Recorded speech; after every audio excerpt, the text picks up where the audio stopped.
حضرت اور اشرف علی تھانوی صاحب ایک ہی مدرسے میں پڑھے، یہ بہت بڑا جھوٹ ہے وہابیوں کا.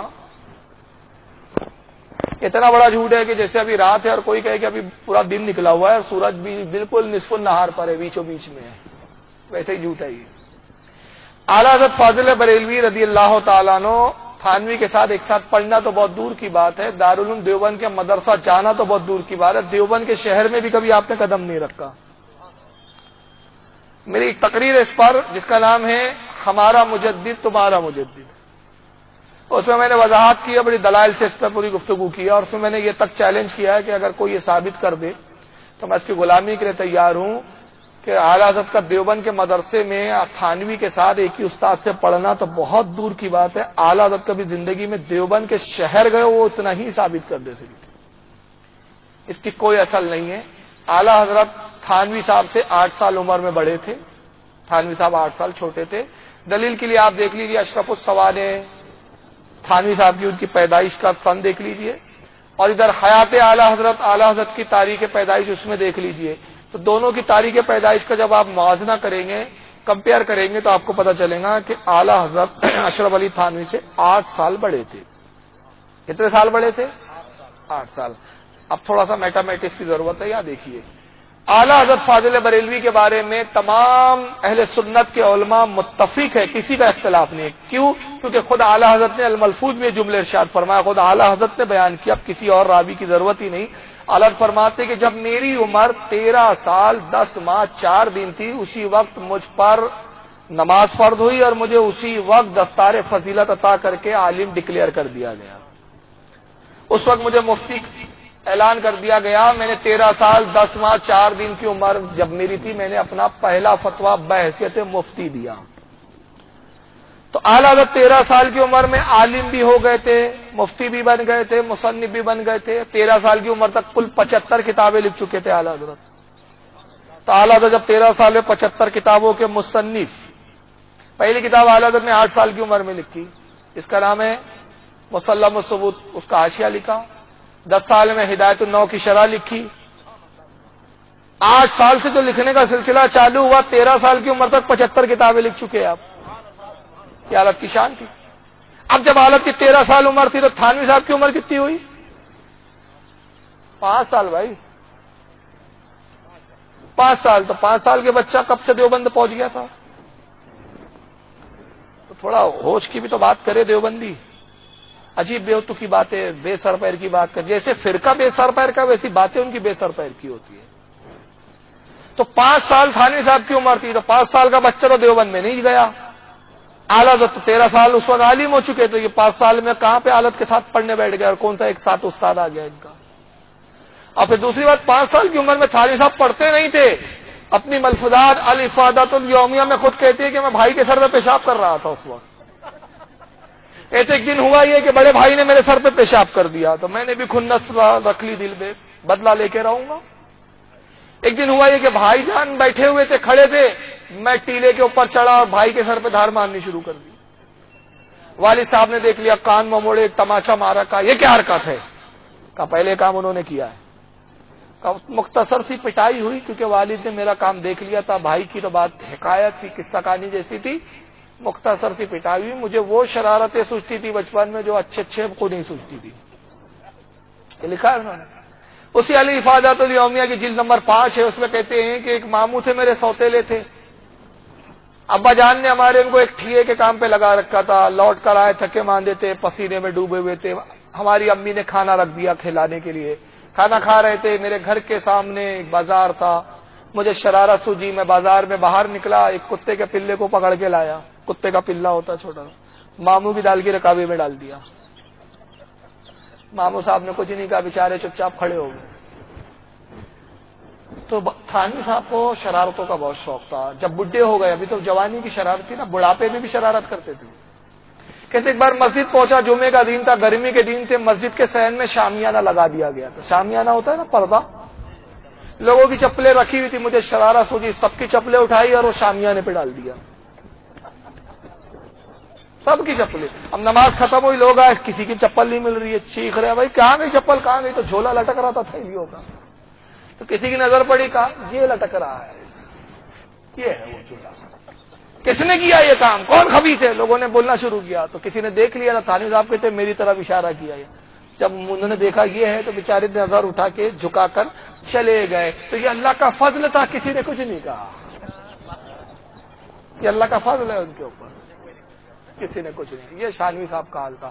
اور بات چھیڑ دیے تو سن لیجئے، کھانے کے بھی کھاؤ کھڑ خداڑ بہت تھے، یہ بڑے حریص تھے. ہمیں بدنام کرتے حلوہ خور مولوی. ابے تم جتنے حرام خور ہو کوئی نہیں. تھانوی صاحب کہتے ہیں مولوی عبد الرحمان کے ساتھ میں ایک مرتبہ دعوت میں گیا. اب ان کے کوئی عبد الرحمان رہے ہوں گے کوئی مولوی. ان کو جگر کا عریضہ تھا. جگر کا عریضہ مطلب جگر میں تکلیف تھی، بیماری تھی. جو جگر کے مریض ہوتے ہیں ان کو چاول نہیں چلتے، ڈاکٹر چاول کھانے سے منع کرتا. کہتے غریب آدمی کی دعوت تھی، میں پہنچا، اس کم وقت نے چاول ہی پکا دی. اب مجھے بھی روٹی کھانے کی عادت. میں نے کہا یہ کیا پکا دیے؟ ایک تو چاول پکائے، اور تم کو پکانا آتا نہیں تو کیوں پکایا تم نے؟ ایسے چاول پکاتے؟ جاؤ روٹی لاؤ. کہا میں تو غریب ہوں، روٹی ہے ہی نہیں میرے گھر. کہا روٹی نہیں ہے تو کیا کرو؟ دعوت میں بلایا، کھا کے جائیں گے، بھوکے تھوڑی جائیں گے، کھائیں گے روٹی. تو کہا کہاں سے لاؤ؟ کہا بھیک مانگ کے لاؤ.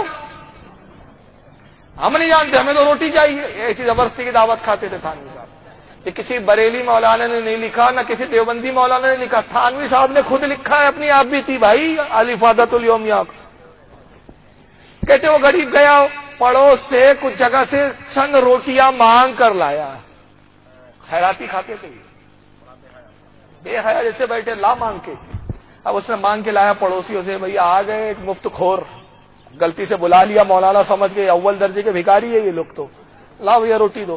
لایا کہ آپ روٹی لایا، میں کھانے لگا، لیکن وہ نہیں کھا رہے تھے مولانا عبد الرحمان. میں نے کہا میاں آپ کیوں نہیں کھا رہے؟ تو وہ بڑے خلیق تھے. خلیق کہنے بڑے نرم مزاج سے کہنے لگے حضرات یہ کوئی دعوت ہے، زبردستی کھا رہے ہیں، اس کی کتنی دل شکنی ہو رہی ہے.